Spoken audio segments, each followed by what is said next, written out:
Okay, let's work the exercise.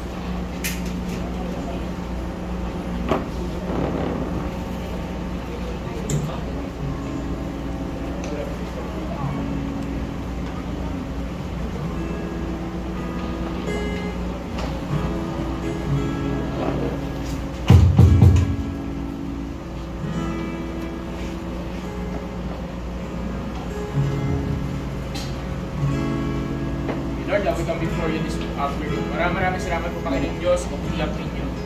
And thank you, God, for this opportunity as we worship you, Lord. Holy Spirit, you're welcome to move upon this place. Praying right now, God, your goodness and love come forth. Declare, God, that you know what to touch everyone's heart right now, Lord. Maraming salamat po, Panginoon Diyos. Thank you, Lord. Thank you, Jesus. Thank you, Lord. Come on, everyone, let's worship the Lord. You call me out of darkness, and you silence every lie, and the water voice will define me, 'cause I belong to you. I belong to you. Once more. You call me out of darkness. You silence every lie, and the water voice will define me, 'cause I belong to you. I belong to you. And the enemy can take what I have or change who I am. I belong to you. No, the enemy can take what I have or change who I am. I belong to you. And the enemy can take what I have or change who I am. I belong to you. No, the enemy can take what I have or change who I am. I belong to you. Yes, I belong to you. By your blood I've been adopted, and I've taken on your name. And I need to be reminded that I belong to you. I belong to you.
or change who I am.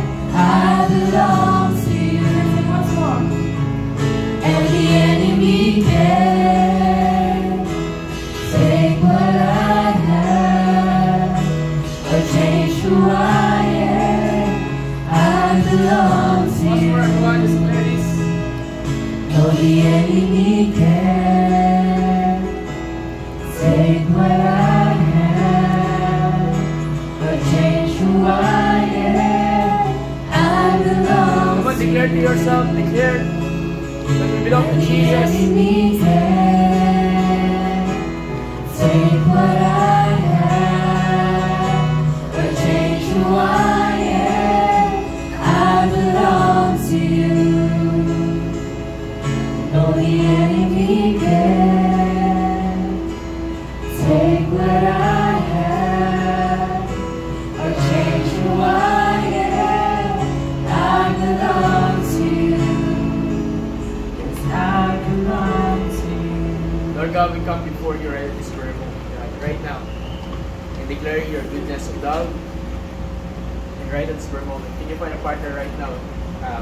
Let's go ahead, find a partner, and I need you to pray for that person right at this very moment.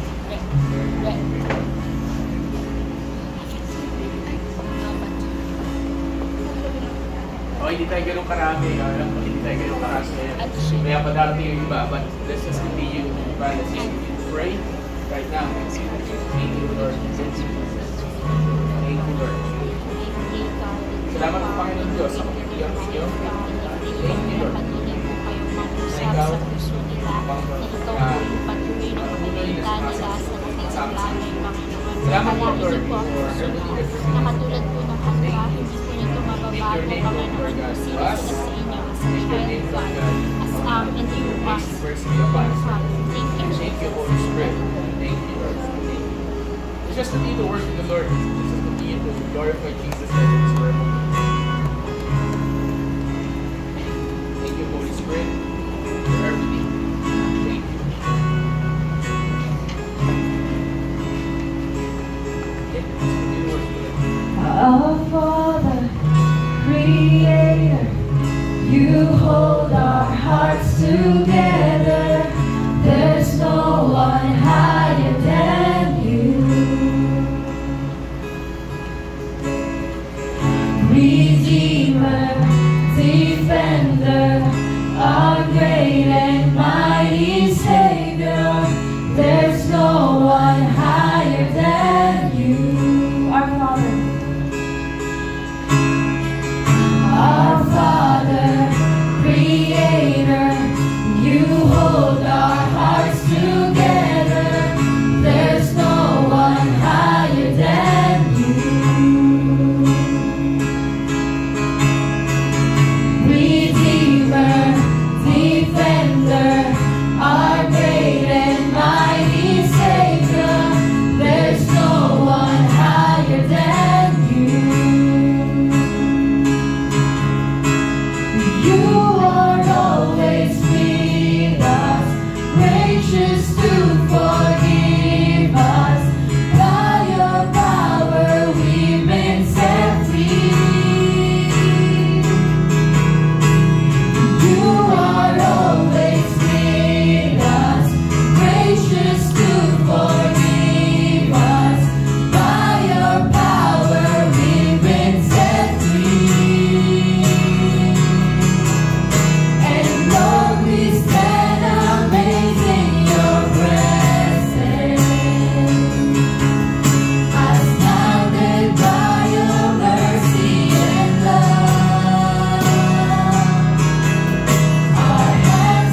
God, we come before you right now.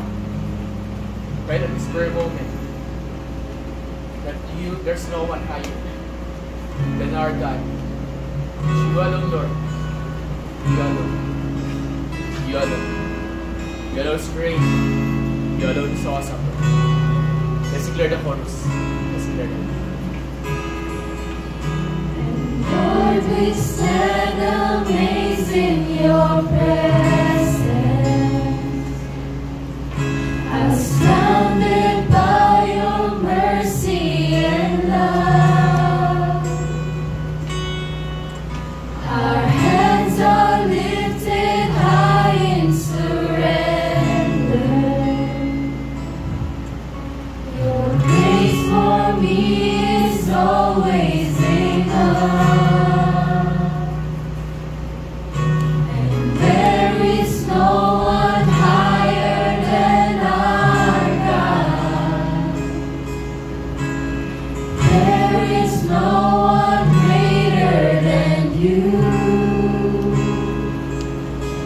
Let my life forever praise the glory of your name. There is no one higher than you. Yes, Lord. You can ask everyone, let's lift our hands. And dear God, we come before you right at this very moment. We declare right now that there is no one higher. As we lift our hands, Lord, let us be reminded that there is no one like you. That there is no one like our God. There is no one, and nothing to be compared to His majesty, nothing to be compared to His glory. He is the one and only King of Kings and the Lord of Lords. The one who is seated on the throne. The one who is amazingly beautiful, amazingly powerful, amazingly full of kindness and mercy. Lord, we come before you right now. Right at this very moment, we want to have an encounter with you. God, ika nga, itong mundong ito ay preparasyon para sa kung ano ang kasunod.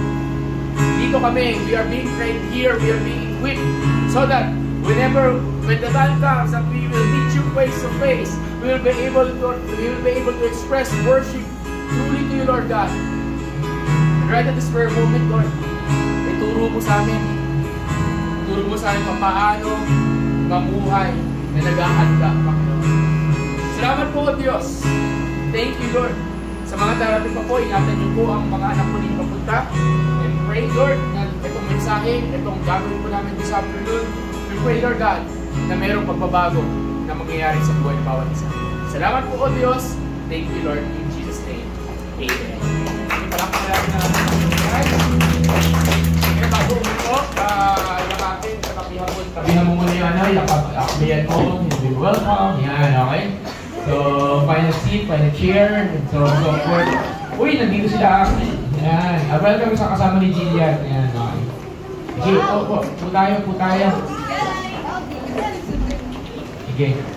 Mag-uusap tayo mamaya, Jillian. Kaibigan niya lang yan. Sige. Grabe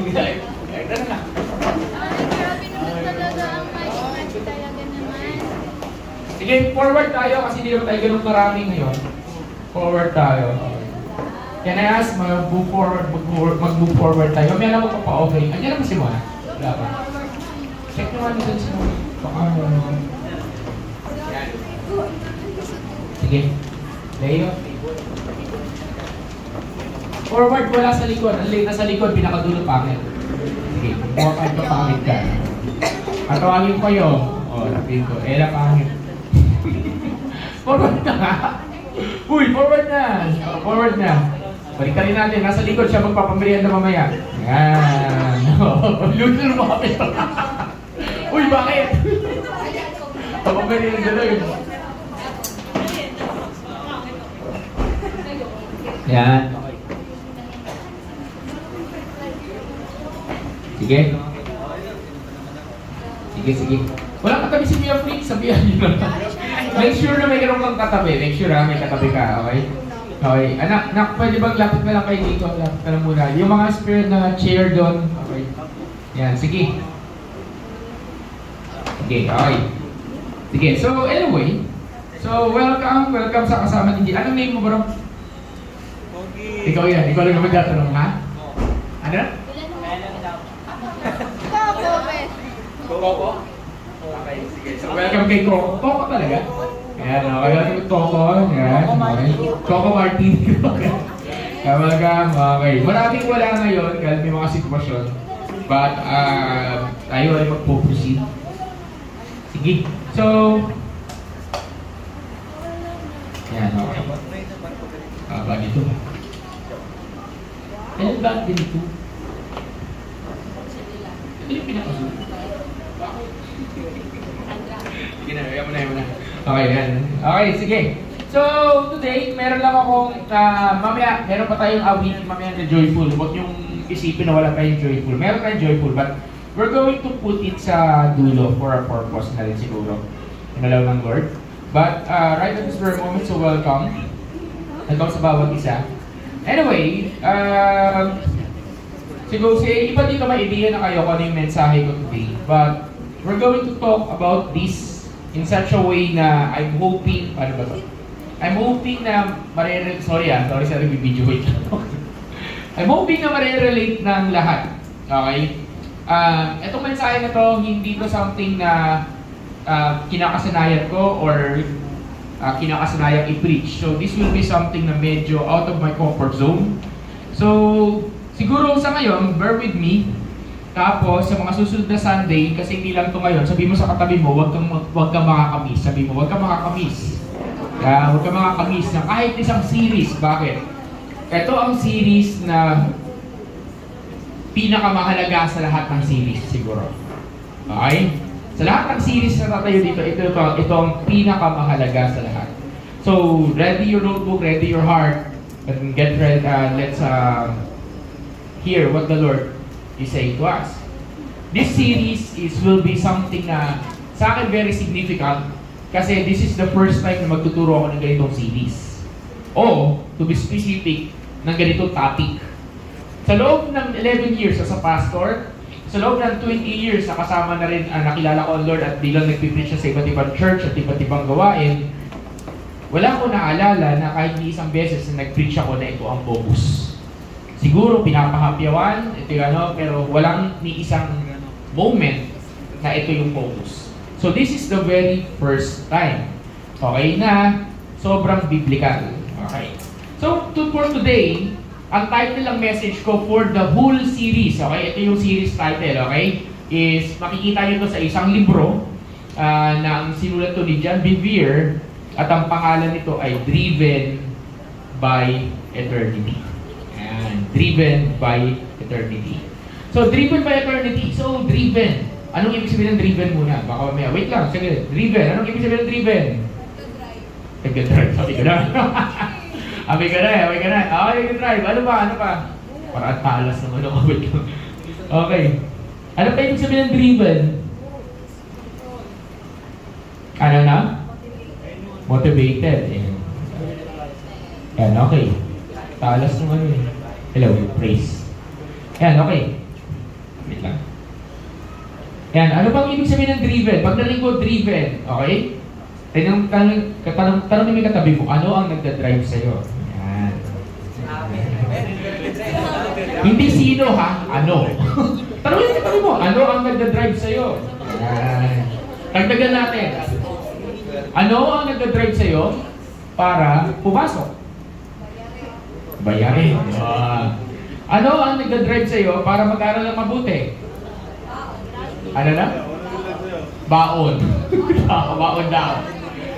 Ano ang nagdadrive sa'yo para pumunta sa church? Jesus. Ano ang nagdadrive sa'yo para gumising everyday? Kopi ko. Kopi ko. So, nagkasi na anong ibig sabihin ng driven, nagdadrive. Driving, hindi lang yung tipo nagdadrive ka ng sasakyan. Pero, whenever you are being drive or whenever you are being driven, ibig sabihin ito yung nagmo-motivate sa'yo. Ito yung nag-i-inspire sa'yo. To do what you are doing. Okay? So, ibig sabihin, ito yung nag-i-inspire sa'yo na gawin to. Kasi, Kailangan mo ng sweldo. Kailangan mo ng baon. Kailangan mo ng mataas na grade. Diba? Mahal mo si Jesus. So, yun ang nagana sa atin. Okay? So, yun yung una. Driven. Ngayon, pag-usapan natin, yung salitang, sabihin nyo nga yung salitang eternity. Lakasan natin. 1, 2, 3, go! Eternity! O, mas malakas pa. 1, 2, 3, go! Eternity! Yan, eternity. Sumisigaw yan. So, eternity. Sino ang nakarinig na? O, ibawas natin yung mga matatanda na sa faith. Okay? Matatanda na sa Lord. Sa mga bata-bata pa, sino sa inyo nakarinig na ng salitang eternity? Taas ang kamay. Wala. Bata-bata. Ba't ka nagtakas sa kamay? Eternity. Okay. Sino ang nakarinig na ng salitang eternal life? Ayan. Okay. Sino nakarinig na ng salitang or statement na may forever? No, diba? Yan, okay. So, eternity, another term niya na ginagamit natin common na hindi masyado makikita sa Biblia ay forever. Ibig sabihin, Tagalog, ano Tagalog nun? Walang hanggan. Inisip ko walang katapusan eh. Ano ba tamang Tagalog? Walang hanggan, walang katapusan. Walang hangganan. Walang hangganan, diba? Walang hangganan, eternity.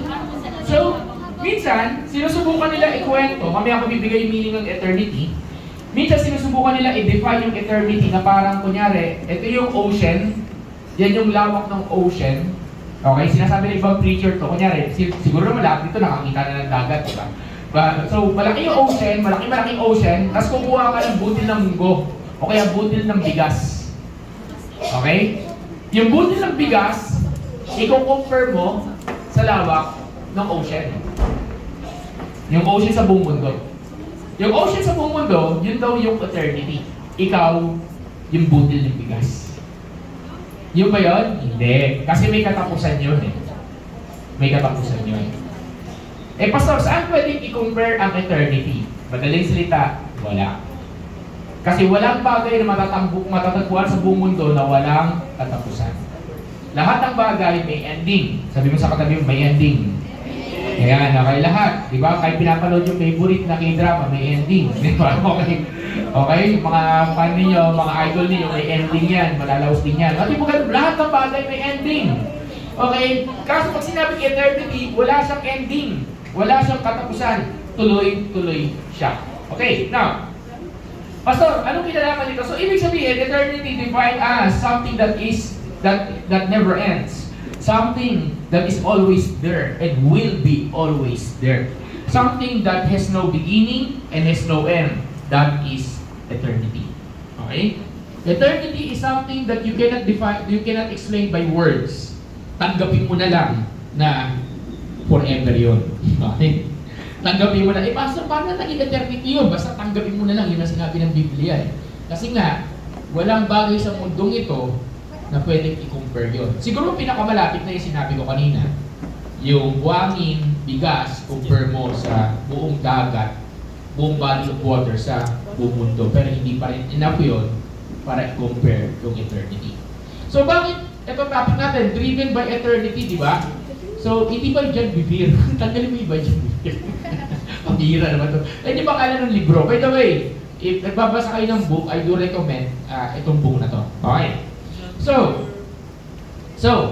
bakit itong title nito? Driven by eternity. Kasi you need to be inspired. Kung ang driven na inspiration, ang eternity ay forever at walang katapusan, ito, ibig sabihin, we need to be inspired by something beyond this life. Tingnan mo yung katabi mo. Tanungin mo, mata sa mata. Tingnan mo, ano po ng partner? Gusto ko muna ng interaction tayo. Okay? O, kahit sa likod, tanungin mo. Naniniwala ka ba? Ayan. Yung malakas, yung malalim, sabi mo, naniniwala ka ba? Naniniwala ka ba? Naniniwala ka ba na may life after death? Ayan. Tanungin nyo! Tanungin nyo! Tanungin nyo! Ayan. Tanungin nyo! Ayan. Naniniwala ka ba na may life after death? Naniniwala ka ba na may life beyond this life? Beyond this life. Naniniwala ka ba na after dito sa mundong ito ay merong kasunod? Yes, Pastor. Easy kay. Reincarnation. Iisip na. Sorry, nanonood ako nun. Okay. Diba? Naniniwala ako. Tatlong paniniwala regarding sa eternity. Regarding this. O, sino dito naniniwala? Huwag na magtasang kamay ha. Baka mamaya merong hindi naniniwala. Magkaroon tayo ng debate dito ng di oras. Okay. Okay. Like after that, many people believe may mga, ito iba-ibang views, hindi ko na isa-isahin na, okay? Kailan mo ng, marami to eh. Okay, number one, yung pinaka-common. There are people na naniniwala that there's a life after this world. May kasunod. Okay, that's the first view. Okay, yun yung normal na view. Okay, yun yung tinatawag natin religious view. Yun ang paniniwala ng lahat ng religyoso, spiritual, yun ang paniniwala ng marami. That there's a life pagkatapos mo dito. Period. Okay. Number two, paniniwala, there's a reincarnation. Ano yung reincarnation?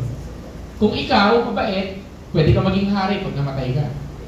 Pag ikaw salbahe, pwede ka maging ipis pag namatay ka. O, di ba? Pwede ka maging kalabaw, pwede ka maging palaka, pwede kong gano'n, di ba? O, di ba? Kaya minsan, yun ang nagbibigay ng hope sa iyo na sabi, ay nako, ang hirap-hirap ko sa mundo, sa ito, pag namatay ako, in the next life, ano na ako, mayaman na ako, and so on. Those are reincarnation. Okay? Yun ang sinasabing reincarnation. Another belief is this. Pag namatay ka, or natapos na rin ang buhay mo sa mundong ito, tayo, that's it.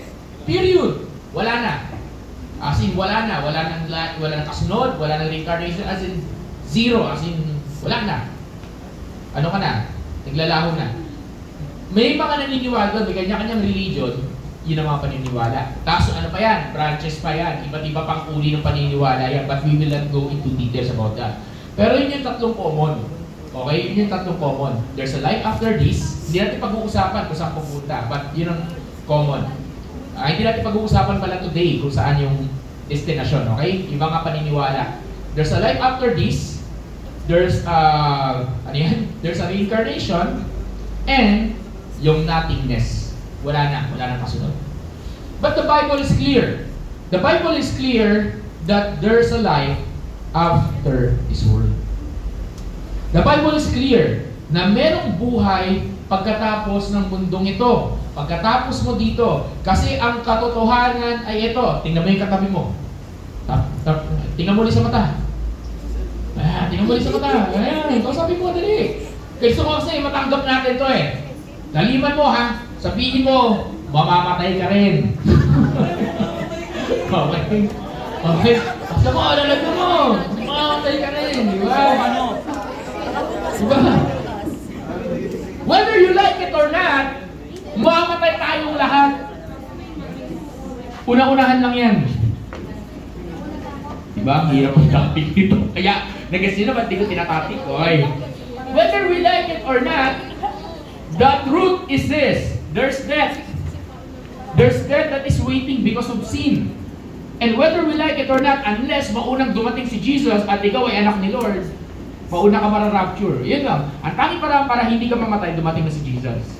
Masarap ayoko mamatay. Di pagpunin mo na dumating si Jesus. Yun ang sinabi sa Bible. The only way para hindi ka mamatay, pag dumating inabutan mo dumating si Jesus at ikaw ay anak ni Lord. Diba? Hindi mo alam kung hanggang kailan. Tanungin mo yung katabi mo, hanggang kailan ka? Hanggang kailan ka?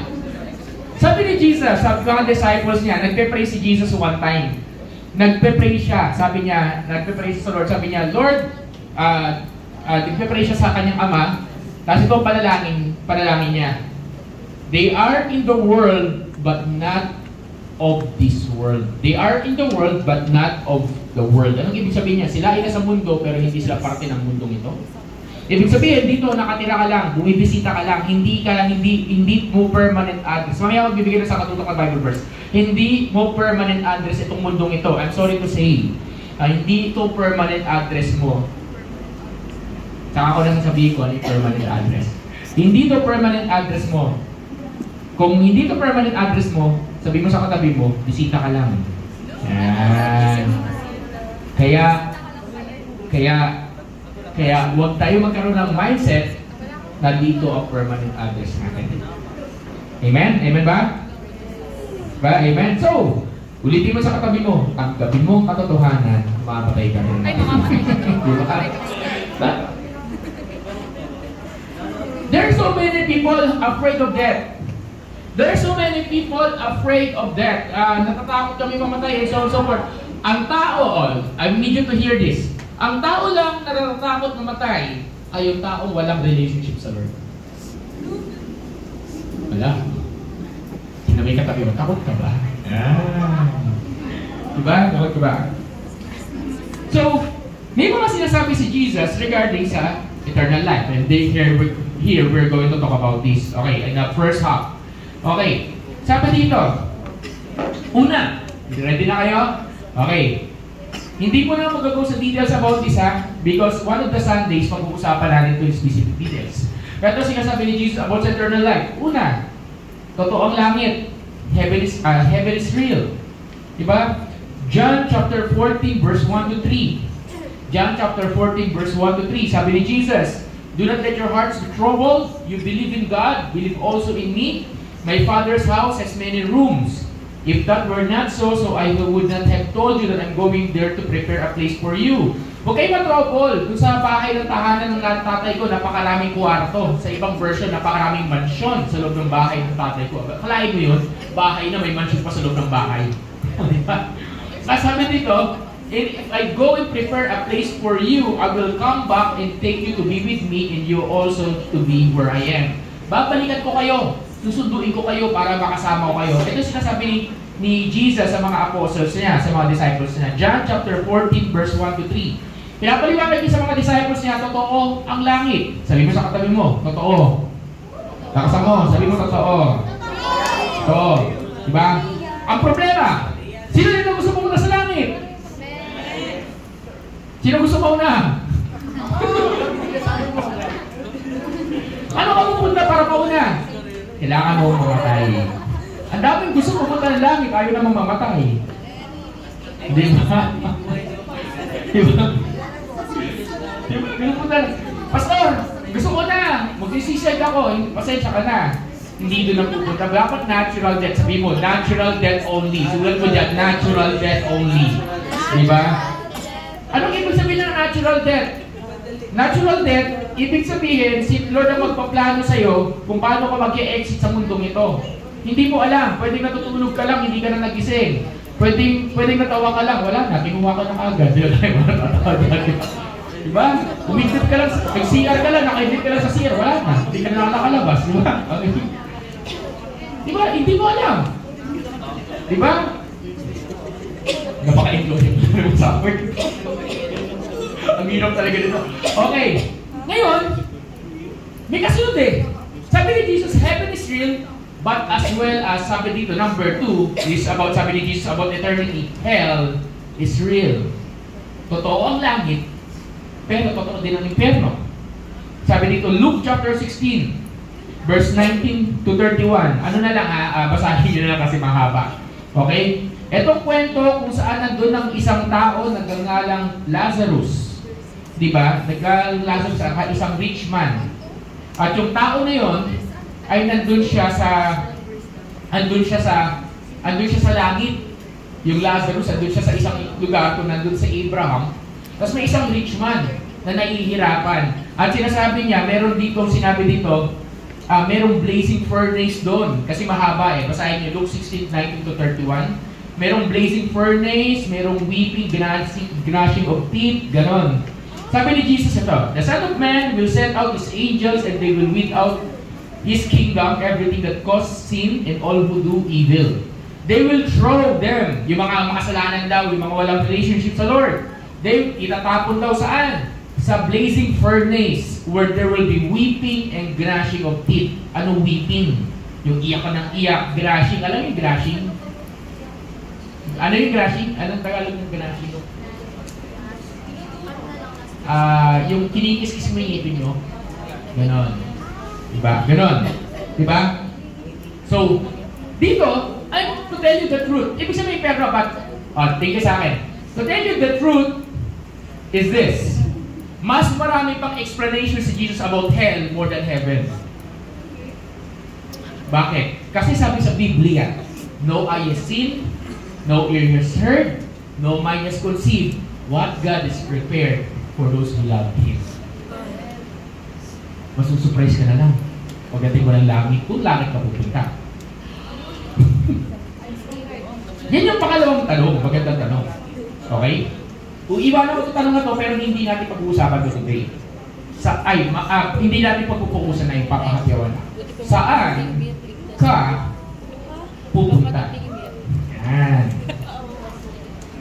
May dalawa lang, Pastor. Merong hell, merong heaven. Pastor, may nakalimutan ka.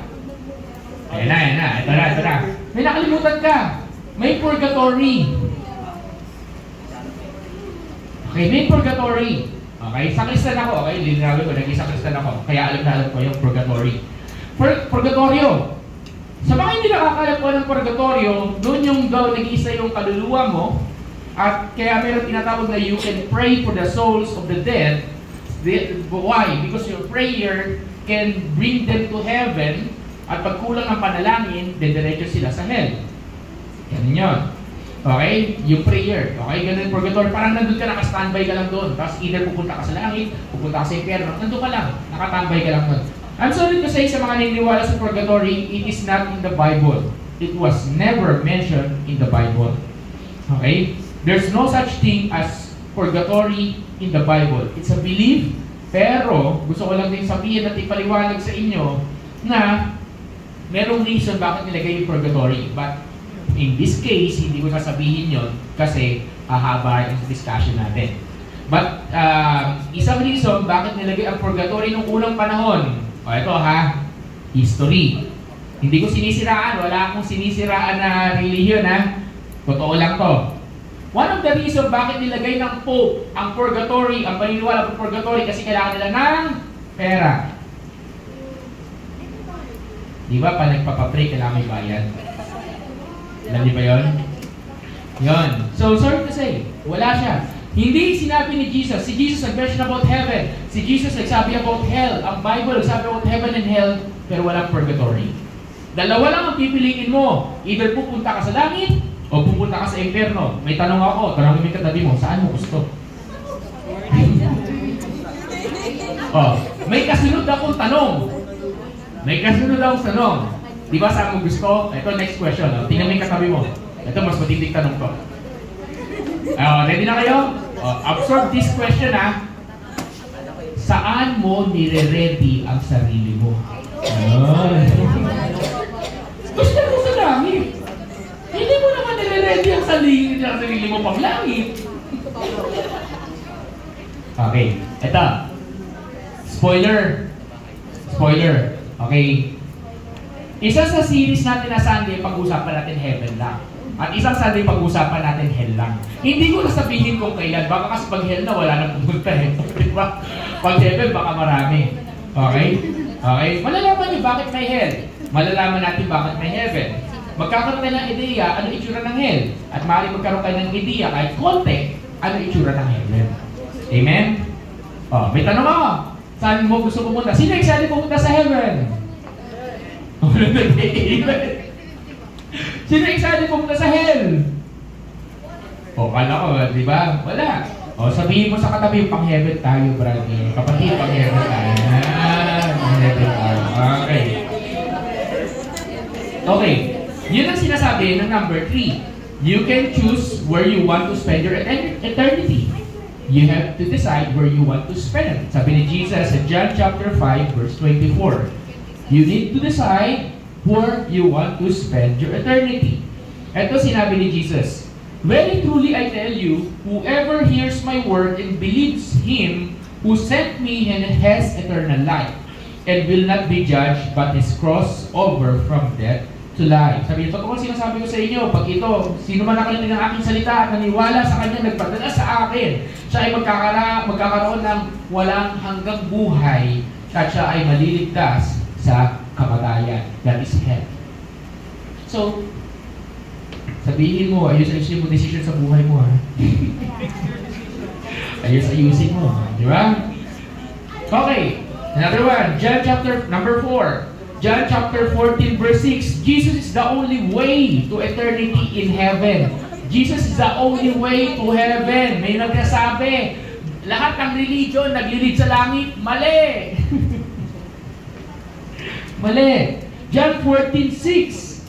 Sikat na alam na to. John 14:6. I am the way, the truth, and the life. No one comes to the Father except through me. Si Jesus lang ang tanging daan. Tingnan mo yung katabi mo, kay Jesus lang.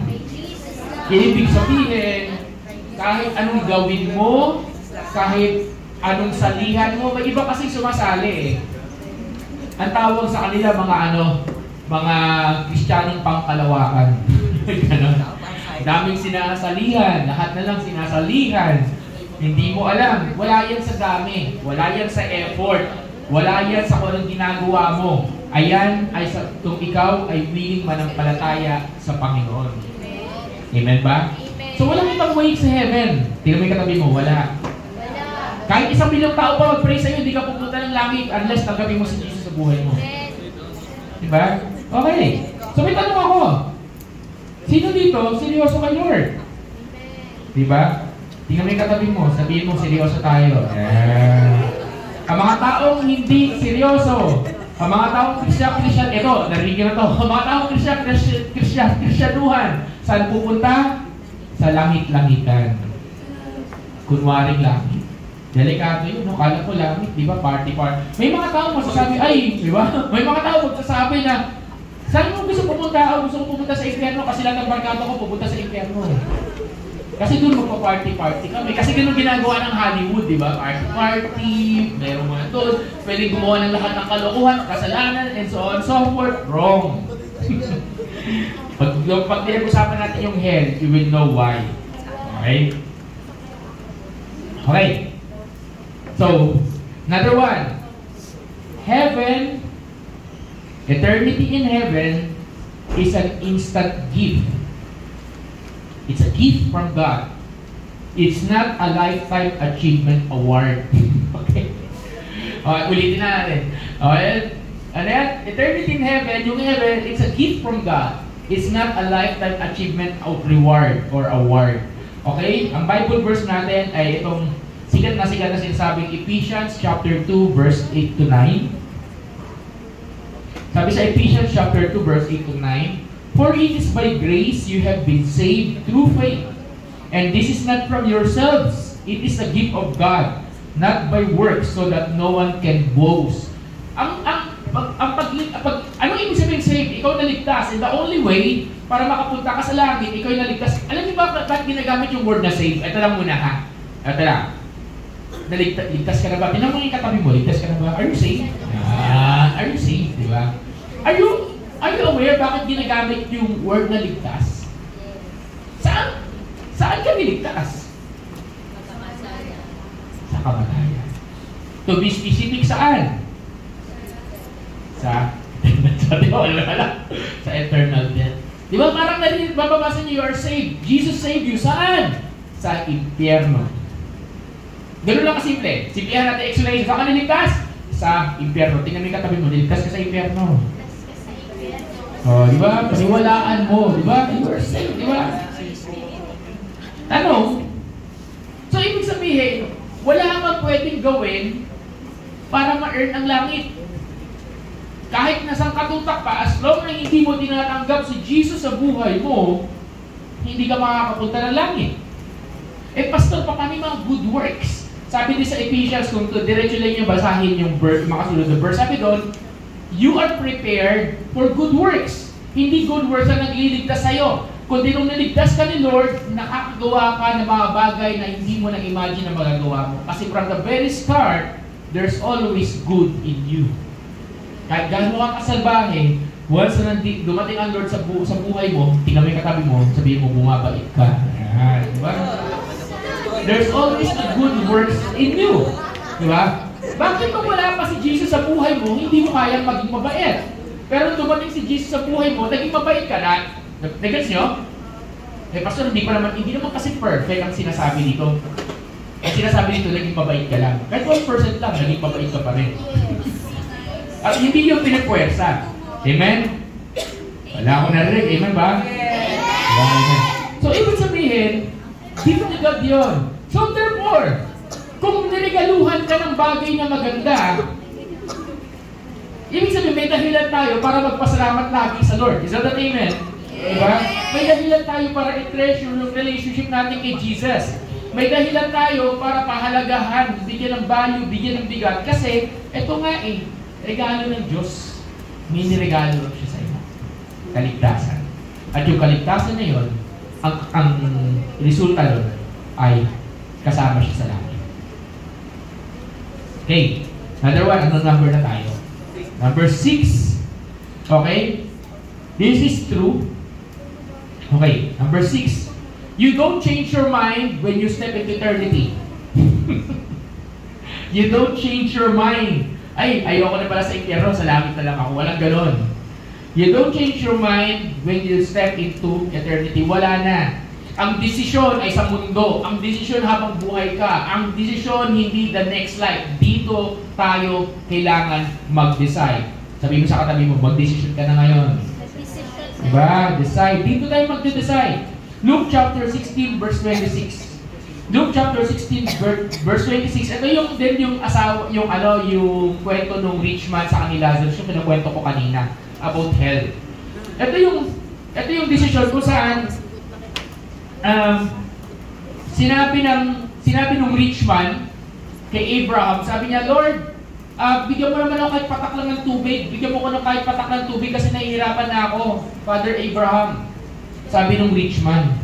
Sabi nung Abraham doon sa rich man, sabi nung Abraham doon sa tao na sa impyerno, sabi niya, nung time na nabubuhay ka, nasa iyo lahat ng karangyaan. Andito kay Lazarus, siya nahihirapan. Ngayon baliktad na sitwasyon nyo. Agad bigyan kita ng patak ng tubig, hindi ka mabibigyan kasi mayroong napakahabang, tawag dito, gap between us. Tapos sabi nung rich man, makikiusap ako, padala nyo sila sa mga kapatid ko para ipahayag na totoo ang impyerno. Ipahayag na totoo ito na para maiwasan na pumunta sila dito. Na hindi maniniwala sila pag may patay na nabuhay at nagsabi sa kanila na totoo yung lugar na to. And then sabi ni Abraham, sabi niya sa rich man, meron sila mga propeta, modern time, meron sila mga pastor, meron sila mga preacher. Sapat na yun para maghayag ng katotohanan ng mensahe ng Word of God. Pag hindi nila kayang maniwala sa sinasabi ng preacher, hindi sila maniniwala kahit may mabuhay kong patay dyan. Anong point nun? The lesson there is, the Word is being preached sa'yo. Inihahayag natin ang salita ng Diyos. At tuwing maririnig mo ang salita ng Diyos, you need to decide. Tatanggapin mo ba si Jesus sa buhay mo? I-deserve mo bang pumunta ng langit? Kasi once na kinuha ka na nawala ka na sa mundong ito, then it's over. So, may kwento kung saan, ewan ko nabalitaan niyo ba ito? Ang pangit lang pero this is true story. Kahapon yata nangyari ito isang araw sa Amerika. May baptism. This is Christian church. May baptism sila. Yung literal, this is Christian church, baptism sila sa dagat. So, may baptism. So, yung baptism, yung normal baptism. So, they are the people na binigay nila yung buhay nila sa Panginoon. So, yung baka, yung isang binata, binaptize. Pagka-baptize sa kanya, tas dumating yung time, kasi may swimming afterwards. And after that, biglang meron silang isang kabataan na nalulunod. At itong batang ito, itong kabataan na ito, na nabaptize, sinagip niya yung isang kabataan na babaeng niya nalulunod. Unfortunately, nasagip niya, pero siya naman yung nalulunod. Duruin mo, nung araw na nabaptize ka, i-araw din nag-step ka into heaven. Diba? You'll never know. That's why you need to decide. Diba? Now, sabi mo sa katigo mo, nag-decision ka na ba? Yan, totoo ba yan? Totoo ba yan? Seryosong bagay ito. Amen. Amen. So kung kayo, tatanong, bakit? Alam niyo ba, may yung isa ko dating pastor, nag-train siya yata ng mga Thai pastors, I believe. Thai pastors yata yun. Tapos, itong mga pastor na to, sila ay graduate ng mga Bible school. Itong mga pastor na to, sila ay graduate ng mga Bible school, tapos nag-train siya, tinanong niya, tapos meron lang siya isang tanong. Alam niyo kung anong tanong niya? Are you sure that are you saved? Are you sure that you are saved? Parang, totoo ba na ligtas ka? Sigurado ka ba sa sarili mo na ligtas ka na? Sigurado ba sa sarili mo na pag ikaw ay namatay, ikaw ay pupunta sa langit? Alam niyo, sagot ng mga pastors at marami sagot sa kanila, hindi nila alam. Tayo pastors. Ibig sabihin, kahit gumamit ka ng Bible school, kung hindi mo talaga naiintindihan paano maligtas, there's a big problem. So, pastor, paano ba maligtas? Kailangan mo na si Jesus sa buhay mo. Dahil yung simple. Pagsisiya mo yung mga kasalanan mo at tanggapin mo si Jesus bilang tagapagligtas mo. Ganun lang kasimple. Napakadali, di ba? Walang effort. Walang effort sa pagtanggap. After nun, nagkakaroon. Okay? The last one regarding this eternity na sinasabi ni Jesus. Okay. Jesus invites everyone to spend eternity in heaven with Him. Diba? Jesus invites you to spend eternity with Him. Diba? Jesus invites us to spend eternity with Him. John chapter 3, verse 14 to 15. John chapter 3, verse 14 to 15. Just as Moses lifted up the snake in the wilderness, so the Son of Man must be lifted up, that everyone who believes may have eternal life with Him. Kasama na rin ang John chapter 3, verse 16. Alam natin John chapter 3, verse 16. Sige nga, i-recite nga natin. 1, 2, 3, go! For God so loved the world that He gave His only begotten Son, that whoever believes in Him shall not perish but have eternal life. Amen, di ba? Ibig sabihin, nandun ang imbitasyon ng Diyos. Ano yung imbitasyon niya? Ibig sabihin, hindi ka lang niya pinapapili. Sinasabi niya sa'yo, anak, sama ka sa akin. Sa langit tayo. Amen ba? Pero para sinasabi ni Lord, hindi kita papabayaan. That's the reason why God will do everything in His power to bring you to Him. And that's the reason why bakit ang kalaban ginagawa lahat ni Satanas ang paraan, ginagawa nila lahat ng paraan para ikaw ay hindi mapunta sa langit kasi gusto niya may kasama siya sa impyerno. Ang hell ay ginawa hindi para sa tao. Ang hell ay ginawa para kay Satan. Ang hell ay ginawa, sabihin ko sa katabi mo, hindi yan para sa atin. Yan. Para kanino? Para kay Satan sa kanyang mga alagad. Ang problema, ayaw niya magsulong. Ayaw niya sila lang. So that's why He's inviting you as well. Ang paraan niya, gumawa ka ng mali. Gumawa ka ng kasalanan. Huwag mo tanggapin si Jesus sa buhay mo. Whether we like it or not, eternity is real. Whether we like it or not, death is real. And whether you like it or not, mamimili tayo. So I believe lahat tayo dito may relationship kay Lord. Yung may katabi mo for the last time sa part na to. Sa part na to sabihin mo, are you sure na ba? Yeah, sure ka na ba? Sure ka na ba? Diba? Sure ka na ba? Hindi ko nagamit yung pinala ko pa. Okay. Lahat tayo, meron tayong relationship sa Lord dapat. Lahat tayo importante ang ating relationship kay Jesus. Now, bakit kailangan tayo mag-drive ng eternity? Bakit kailangan tayo ma-inspire? Dito na ako pupunta sa second part ko. Ito, give me your 15 minutes. Okay, now. So, kumbinsido na ba tayo mayroon ng eternity? Kumbinsido na ba? Yes. Kumbinsido na ba na hindi mo kailangan katakutan ng death? Diba? Na kay Jesus ako. So, I'm not afraid. Diba? Now, dito tayo pupunta. Ito second part na to. Dahil lahat dito, alam mo sa sarili mo na ikaw ay ligtas, ikaw ay merong relationship ka Lord, gusto ko isulat mo tong bagay na to. Isulat mo to. The cross, saan yun? Yan. Believing in the cross determines where you will spend your eternity. Believing in the cross of Jesus Christ determines where you will spend your eternity. Pag naniwala ka sa sakripisyo ng Panginoong Yesus na namatay at mabuhay muli, ito yung magde-determine, ito yung magdidikta kung saan ang destination mo sa eternity. Pag naniwala ka sa nagawa ng Panginoong Yesus para sa'yo, ikaw ay sa langit. Pag ikaw hindi naniwala, ikaw ay dun sa impyerno. But, kasunod nito, but, living as believers, hindi tinanggap mo na ang Panginoon sa buhay mo. So sabihin mo sa katabi mo, I am a believer. Diba? Lahat ng tumanggap sa Lord ay nagiging believer. But living as believers determines, yan. Yung unang word, ano kaya to? Yung unang word, naniwala ka na sa cross eh. So hindi na dito usapan kung saan ka pupunta. Pero kung paano ka mamuhay nung after mo maging Kristiyano, paano ka mamuhay nung after mo maging bahagi ng kaharian ng Diyos, ano kaya to? But living as believers determines what? Hula. Sige. Ano pa? Your place daw. Ano pa? Determines what? Use your imagination.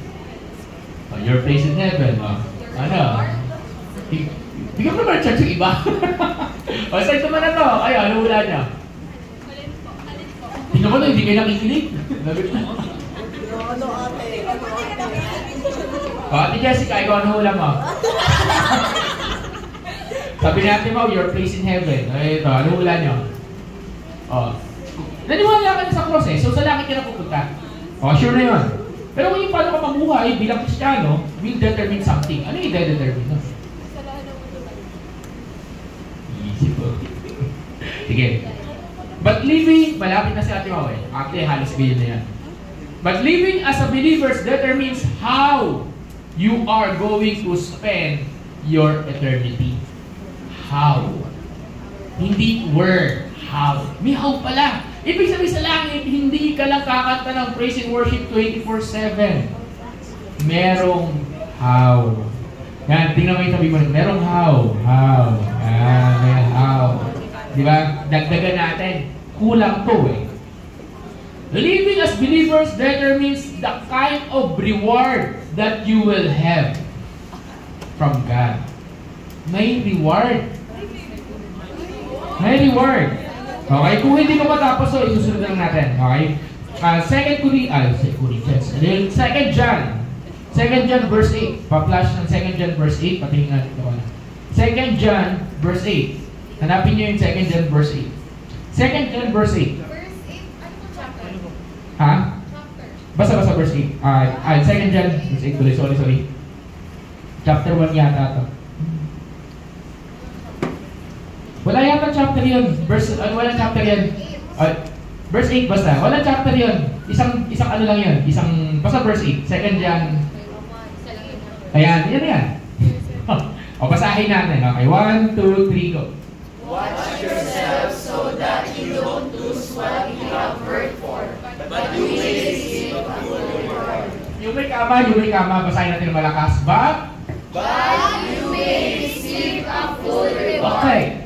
Kung may full reward, ibig sabihin merong half. May partial. May percentage. Sabi ito, watch yourself so that you don't lose what you work for. Anong context ito? Yung gospel. Anong context ito? Kasi yung simula ito may mga false teacher na sinusubukan i-deceive yung mga tao. Yan. So sinasabi dito John, watch yourself so that you don't lose what you have worked for, yung salvation mo, na hindi ka ma-deceive, na hindi ka maligaw, na hindi ka mawala sa Panginoon. Diba? That you may receive a full reward. Ibig sabihin bilang Kristiyano, may hinanda ang Diyos na full reward para sa iyo. Is that an amen? Gusto niyo ba yon? Kung ano yan, yun ang hindi ko alam. Merong reward sa iyo. Tingnan mo yung katabi, sabi mo, kapatid, may reward ka. Ngayon may magko-question. Gusto ko mag-serve sa Lord, hindi dahil sa reward. Gusto ko mag-serve sa Lord dahil mahal ko siya. Diba? Ano purpose ng reward? For motivation.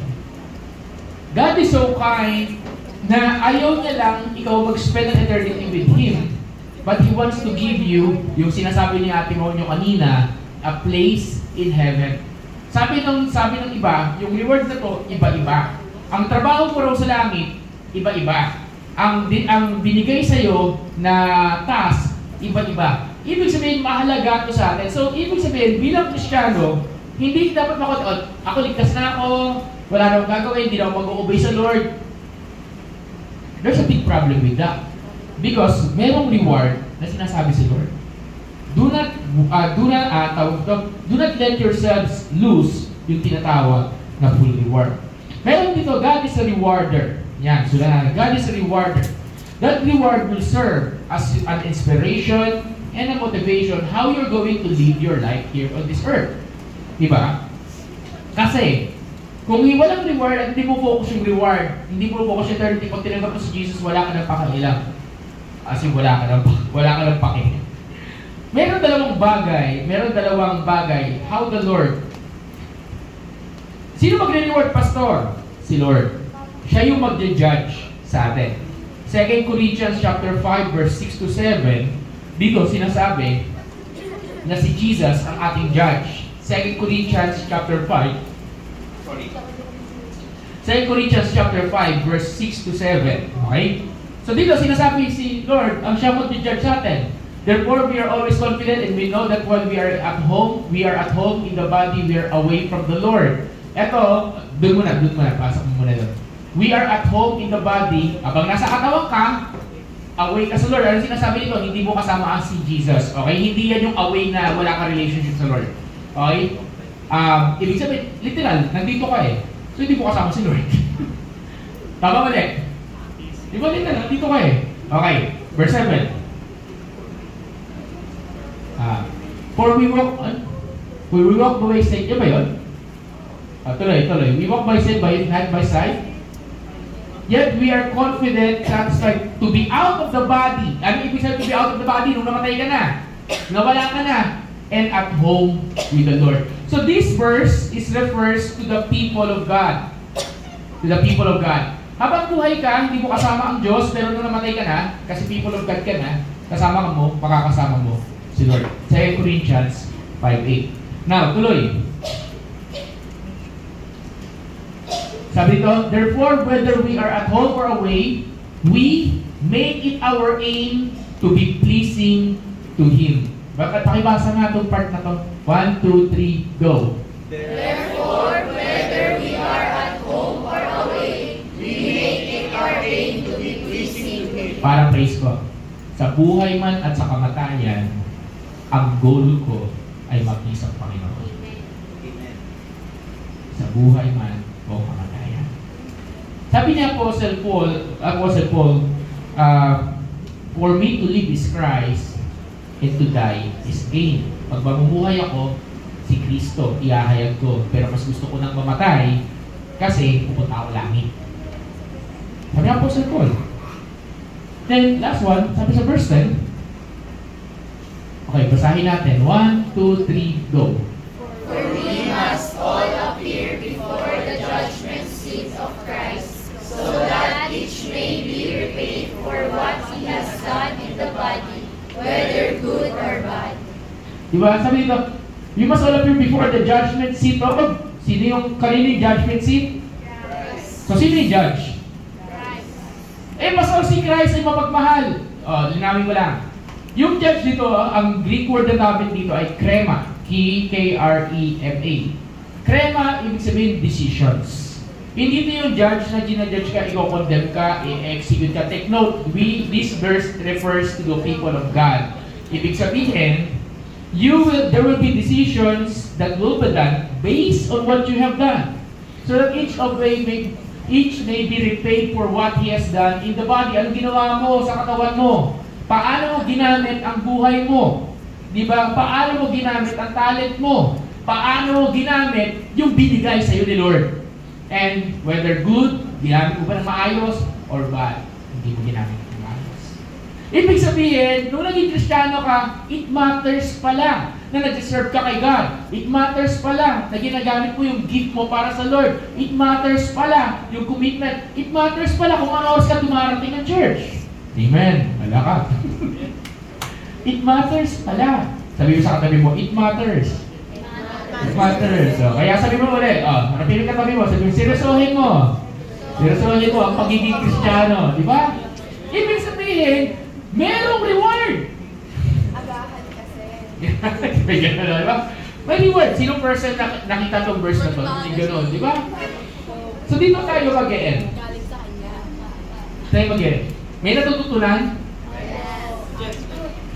So ibig sabihin, huwag ka na makontento ng langit. Goal for the reward. Desire the reward of God. Amen? Di ba? Desire, Lord, gusto ko to. Gusto ko to. Di ba? So it matters. So sabi dito, technically, yung mga, eto sa Bible technically, ang mga believers tayo, i-judge tayo o magde-decide ng reward based sa dalawang bagay. Based sa dalawang bagay. Which is probably, alam na natin to. Number one is this. We will be judged based on these two things. As believers, as believers. Ibig sabihin, hindi na dito i-judge na pupunta ka ng impyerno, hindi dito yung usapan. Nililinaw ko, hindi iyon ang topic dito. Okay? Ito yung, ano yung ibibigay sa reward? Ito yung dalawang basehan. Number one, how we build the kingdom of God. How do you build the kingdom of God? Paano mo binibuild ang kaharian ng Diyos? And number two, how you build the lives of people around you. How you build the lives of people around you. Sabi ko sa Lord, kung anong hindi ko matatapos ngayon, itutuloy ko next week. Pero ibang topic next week. I mean, eternity pa rin. Pero, mahaba ito eh. Hindi pa natin pinag-uusapan yung heaven. Hindi pa natin pinag-uusapan yung hell. Hindi pa natin pinag-uusapan yung reward. Okay? At hindi pa natin pinag-uusapan anong mission natin sa mundong ito. Pero let me end with that. So, worship team, prepare lang tayo. Okay? You know how we build your kingdom, the kingdom of God, and how we build the people's lives around us. This is very important. Ibig sabihin, importante sa Diyos kung anong ginagawa natin sa mundong ito. Importante sa Diyos kung anong ginagawa natin habang nandito tayo. Tulad ni Whitney Houston. Kilala niyo si Whitney Houston? Okay. So sa mga hindi nakakilala sa Gen Z at Gen Alpha na hindi nakakilala kay Whitney Houston, ito yun yung magaling na singer. Okay, magaling na singer, mataas ang tono, ganyan, magaling na singer siya, and so on and so forth. Meron siyang talent at pwede niyang gamitin yung God-given talent na yun to bring people sa Lord. But she used it for other purpose. What happened to Whitney Houston? Ayun, namatay. Namatay siya. Diba? Sa'yo, wala akong picture eh. Wala akong picture ng comparison nung sikat siya at saka nung nalulog siya sa droga. Diba? At ganun. What happened to Whitney Houston? Ganun. Now, there's a talent, there's a gift within her that can be used to declare the kingdom of God, advance the kingdom of God. Kaso wala nangyari. Kaya ko si Kuya Briggs, ginarap niya. O kaya pati si Leo na rin. Diba, nandun din eh.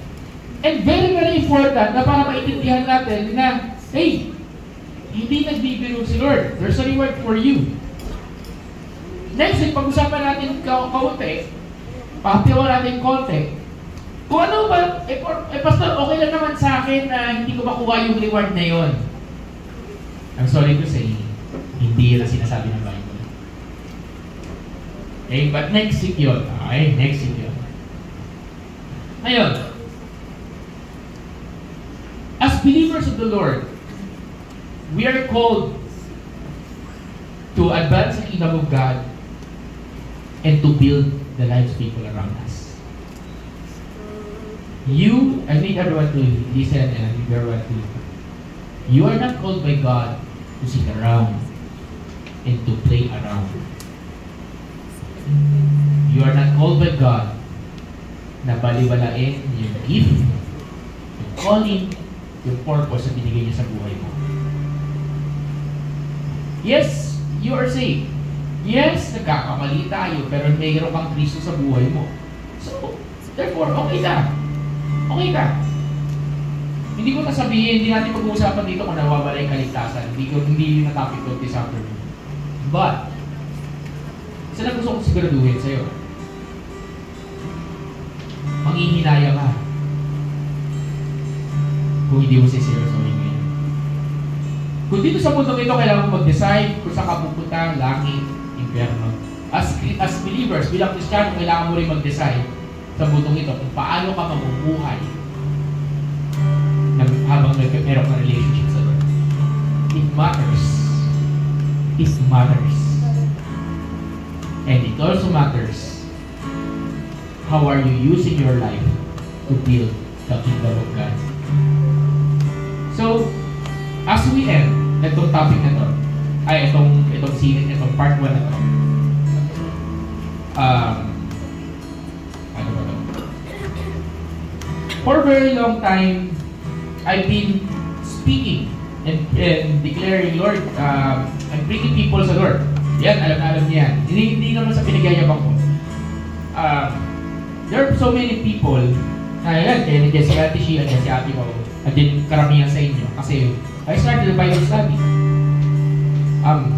Anong purpose sa Bible study na yun? Kasi para magparami ng tao sa simbahan. Nag-start ako ng Bible study, wala pa naman ako simbahan eh. Hindi ko kasi sila madala sa simbahan. Yung mga sinisharean ko, hindi ko sila madala sa church. And I kwento ko nga before na kahit sa kanal, Bible study kami. Wala kang buwan, kahit sa kanal, Bible study na kayo. Sige, basta meron tao na kailangan makarinig ng gospel. Mas matindi yung ginagawa ng iba na hindi ko kaya. Yung mga tipong nagpipili sa kalsada, nag-share ng gospel sa kalsada. Even though may experience ako, papasok yung mga kaibigan ko, meron akong kaibigan, pupunta siya ng bus, tapos mag-share sila ng gospel, pupunta sila ng MRT, magkakabarkada sila, tapos mag-share sila sa loob mismo ng tren. Diba? Pastor, wala naman nakakarinig doon o wala naman sumiseryoso doon. Maaaring walang sumiseryoso, maaaring walang nakakarinig, walang pumapansin. Maaari. Pero ginagawa nila yung parte nila doon sa kingdom. Ang point nito, whether you share the gospel or whether you invite somebody, bring someone sa Lord, ang importante ito is how you use your life. That's why it's very important. Kasi gusto mo ba na ikaw lang ang nasa langit? Gusto mo ba na ikaw lang yung nakakaalam ng reward na to? Gusto mo ba na ang reward kasi hindi lang langit eh. Langit saka yung reward ng Lord sa'yo. Gusto mo ba ikaw lang, ayaw mo makita yung pamilya mo na kasama mo sa heaven? Ayaw mo makita yung mga kaibigan mo, barkada mo, na kasama mo sa heaven? Ayaw mo makita yung ka-workmate mo, yung loved ones mo, di ba? Yung mga kakilala mo, o pinaka-the best. Ayaw mo makita yung kaaway mo, kasama mo sa heaven. Di ba? That's the reason why I'm bringing this topic, eternity. And I need you, as we sing this song, I need you to get that, Lord, I want this. Gusto ko ng reward eh. And sabi sa Biblia, beautiful are the feet of those who bring good news. Tingnan natin. Beautiful are the feet of those who bring good news. Ako, that's the reason. Hindi ko alam itong Bible verse na ito before. Gusto ko lang mag-share. And everyone, and every time na may tumatanggap sa Panginoon, ang sarap sa pakiramdam. Ang saya sa pakiramdam. Ang saya sa pakiramdam. Even though hindi ko alam kung paano yung magiging journey nila. Even though hindi ko alam mo yung point, Lord, nagawa ko yung pinapagawa mo sa akin. And that's the reason also, I want to inspire everyone na sabi mo sa katabi mo, ikaw din, kaya mo yun. Diba? Can I ask tayo lumayo? We're going to sing a song. Can I call si Ate Maril? We're going to sing this song. This is maaaring new song to sa inyo, pero lumang song na talaga to. And then we're going to pray. Okay? We're going to pray. Sige, hindi mo na mag-keyboard. Sige. Can I ask you to dance? Sige, I'll be asking everyone to listen to the song, tapos pwede nyo sabay ako, alam nyo yung kanta. Sige. Sige. Love unfailing, overtaking my heart. You take me in, finding peace again. Fear is lost in all you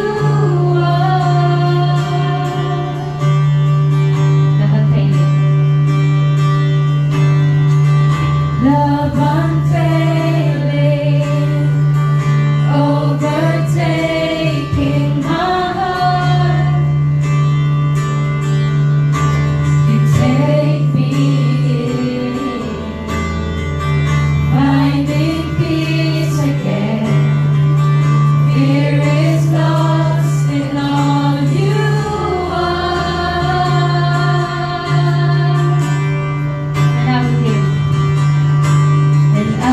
give the world to tell your story, 'cause I know that you've called me. I know that you've called me. I've lost myself. I've lost myself for good within your promise. I won't hide it. I won't hide it. And I will give. Give the world to tell your story, 'cause I know that you've called me. I know that you've called me. I've lost myself. I've lost myself for good within your promise. I won't hide it.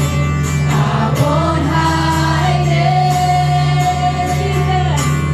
Jesus, I believe in you, and I would go to the ends of the earth, to the ends of the earth. For you, I know that the Son of God, and all the world will see that you are God, that you are God. Oh, Jesus, I believe in you, and I would go to the ends of the earth, to the ends of the earth. For you, I know that the Son of God, and all the world will see that you are God, that you are God. Now we're going to sing once more from the top. Now as we sing it, make it your prayer. And pag kinakanta mo ito, isipin mo yung eternity. Isipin mo yung usapang heaven and hell. Isipin mo yung usapang reward. Isipin mo, Lord, parang sinasabi ng kanta ito, here I am God, and I do not want to spend an eternity alone. Diba? I want to see my friends there. I want to build the kingdom. Alam ko, hindi natin na-topic ko masyado. We were going to topic it the few Sundays and next Sundays. But right now, simulan natin dito na sa mga susunod na Sunday, Lord, I want them to hear this message because they need it. Whether it's a message about heaven, whether it's a message about hell, whether it's a message about reward, whether it's a message about securing our eternity in you, whatever it is, people need to hear that there's a God who loves them. There's a God, there's a Jesus who made his sacrifice, who gave his life for us, for them. That we need to hear na because of his sacrifice, there's a way to heaven. So right now, let's make it our prayer. Come on, everyone, let's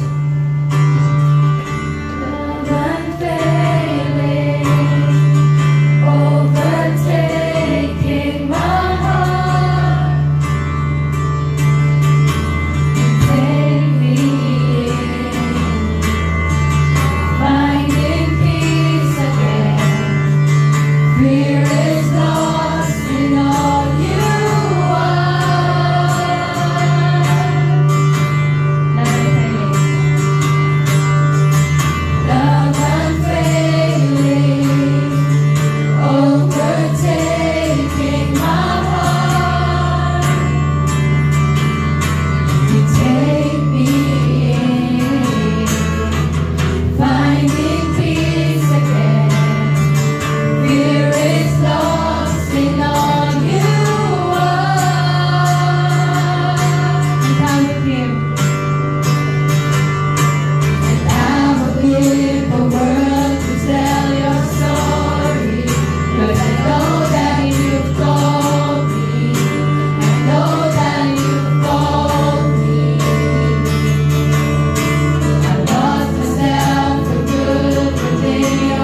exhortation.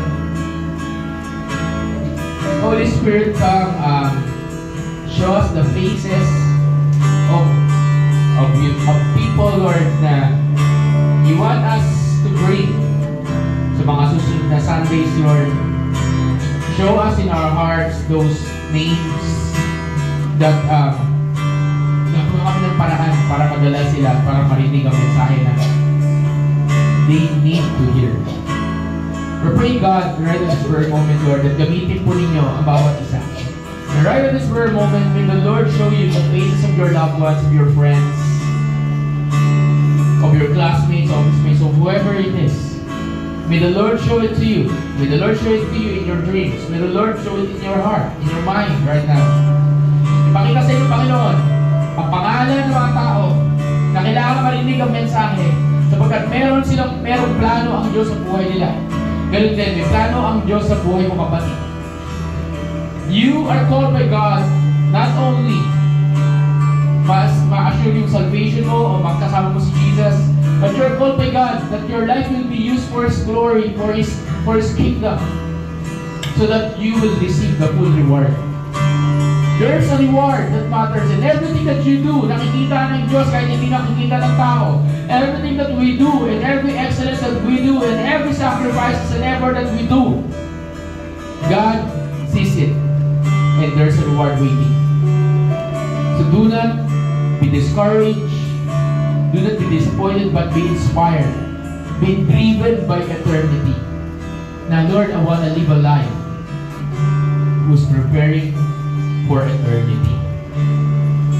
Dear God, right now, in your name, Jesus, bless everyone, Lord God, and let this message penetrate in the heart of everyone at mag-grow, mag-multiply, pati mga makakanood dito, Panginoon.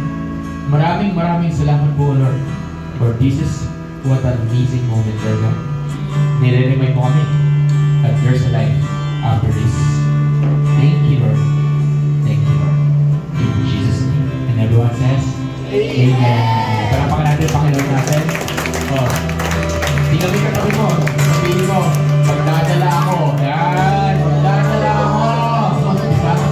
Okay? So this is my challenge. I need everyone to hear. This is my challenge. Malaman ng upo, nag-victory song tayo ng isang song everyday. Okay, wala mo nang lalabas. This is the challenge. This is my challenge for you. Okay, now you heard the message of eternity. Now you heard the message of eternity. Ano ang gagawin mo? Di ba? Ano ang gagawin mo? Ako, nakikita niyo yung mga katabi niyo dyan. Tingnan niyo. Sino dito produkto? Wait lang ha, ito, seryoso tanong. Sino dito produkto ng Bible study ko? Diba? Yan. So, paano ba yan? Lord, salamat. Medyo marami na akong reward. Biro lang. Diba? Ngayon, sabihin mo sa katabi mo. Sabihin mo kung sino mga katabi mo. Tapikin mo, sabihin mo, it's your turn. Yan. It's your turn. Diba? It's your turn. Diba? Di nagsimula ng Bible study. Diba? It's your turn. You'll never know. Diba? So before that, okay, bago tayo magkaroon ng discipleship school mamaya, I'm inviting let's end sa ating victory song. So, kung alam niyo kantang everyday, kung hindi man, yun lang.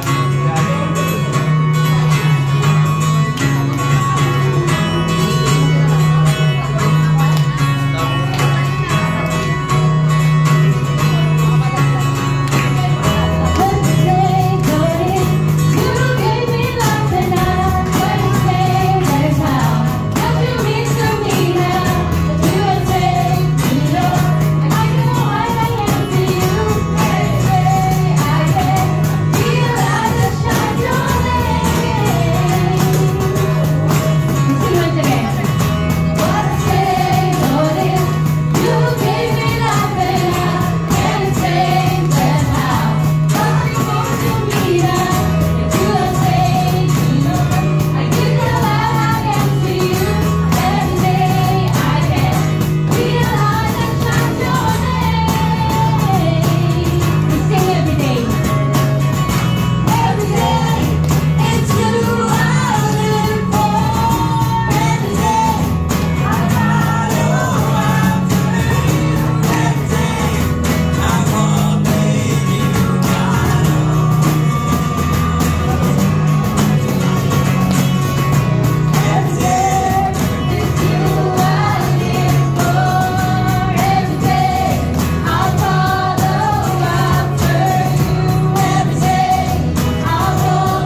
your offering. Dito na tayo mag-offering kaagad. Please, mag-offering na kaagad. Please get your offering. Pag-offering na. Sige, tuloy niyo lang yung simple basic.